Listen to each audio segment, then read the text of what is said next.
Rock!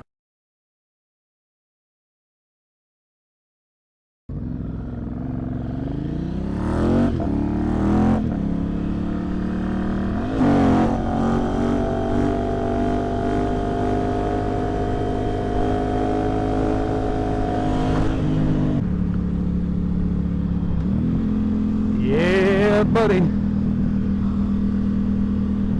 So we're up here on the most curviest roads we could find near our houses. And we're about to ride out to a place called Big Slicks or something like that.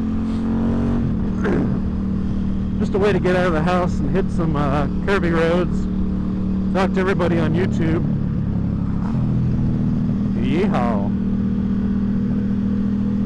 So one topic that I picked to talk about was almost every day I get somebody that messages me that says, hey, what's a good first bike to get? And of course, if you're watching my channel, you're already leaning towards getting a supermoto, that kind of thing. You're already leaning towards raising a little bit of hell with your buddies, you know? And before I give you the answer to that, I'm going to tell you what the hypothetical best hell-raising bike you can have.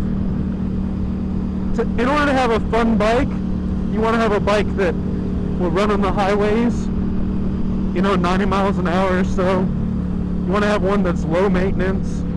You want to have one that if you crash it, it's not a real big deal. You just pick it up and you keep riding. It's not going to cost you thousands of dollars. You want one that you can commute on. You can put a lot of miles on it without any big deal.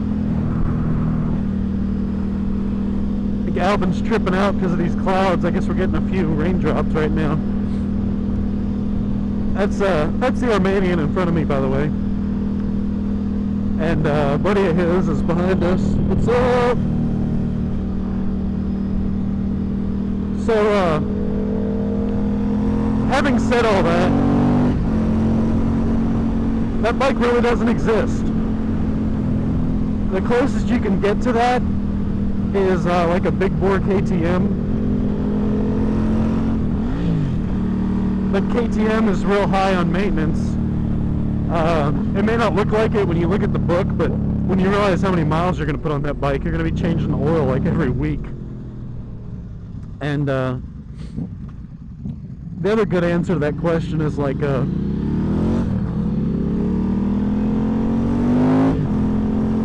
Aprilia, get the Duro or the SXV. The problem with those bikes is, here in America at least, you don't have a lot of access to parts and everything. There's really no support here for those bikes. They're not readily available, and the SXVs or SVX, SXV, whatever the hell they are, the 450s, 550s, they break down a lot. They're a beautiful bike, but about every 500 miles you got to do a major repair on them. So that's no good. And then the Duro, I haven't seen any of those, but that's kind of the same thing with the Hyper is, you're not going to want to take that thing down a flight of stairs. I mean, you lay it down, it's going to be some money out of your pocket. On the smaller end of the spectrum, there's some good 250 bikes, some good 450 supermoto bikes. Those are all fine and dandy, but they're a little underpowered, and you're not going to be sticking a 450 out on the highway and riding it for, you know, 20 miles at 90 miles an hour. They're just not built for that. They're going to be going through top ends and bottom ends and oil changes and all this kind of stuff so fast. Once again, just high maintenance, but it's a cheap bike. It'll get you out there on the road. You can have a lot of fun on it. But I'm not going to say you're going to be commuting on it every day and keeping up with your sport bike friends. I don't think a sport bike's a really great bike to have either. I mean, sport bikes aren't fun until you're going 120 miles an hour. Otherwise, you're just riding a bike around in a very uncomfortable position. So if you notice, I've got one bike on each end of the spectrum. I've got the Hyper Motard for keeping up with the sport bikes and riding fast and doing high-speed wheelies and all that kind of stuff. And I've got my WR250X, which is on the lower end of the spectrum, which is for taking out on the dirt, ride with all the supermoto guys.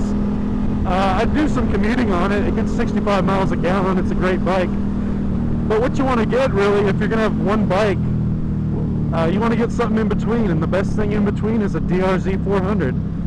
That's what I tell everybody, get a DRZ. They're readily available, everybody's got parts for them, everybody knows what's wrong with them, everybody, you know, has all these repairs and support and YouTube videos and forums, and they come in a factory supermoto model, so it's easy to get your hands on a nice fun bike that you can get on the street. And they're bulletproof, man.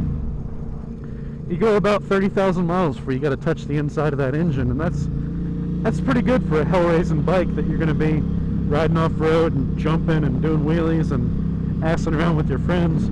Anything else is built for the road that you're going to get, you know, 50,000 miles out of before you even got to touch the valves or anything. You're not going to want to raise hell and take that thing through the woods, you know.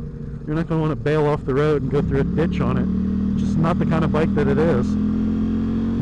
So a good first bike, DRZ 400. I know guys that are very advanced that still ride DRZ 400s. I mean, it's a good bike to have, and they're cheap, man.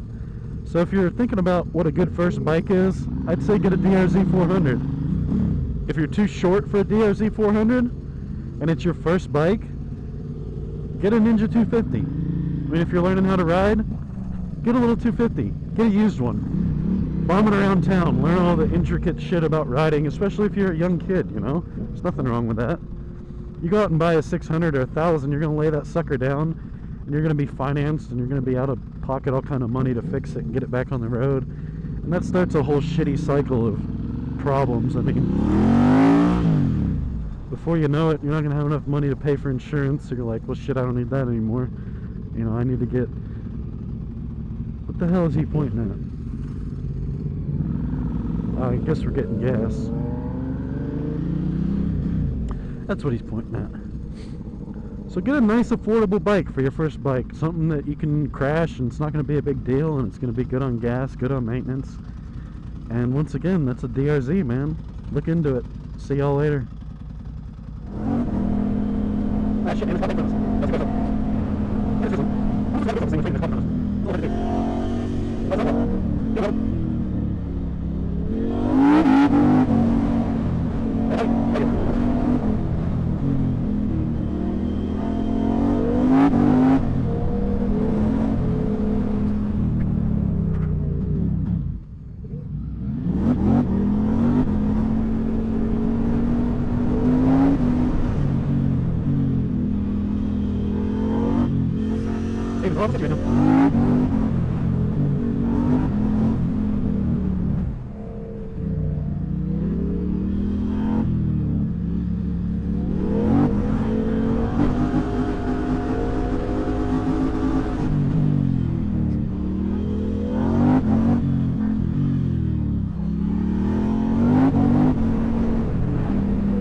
What are you boys doing here on them Japanese Italian bikes?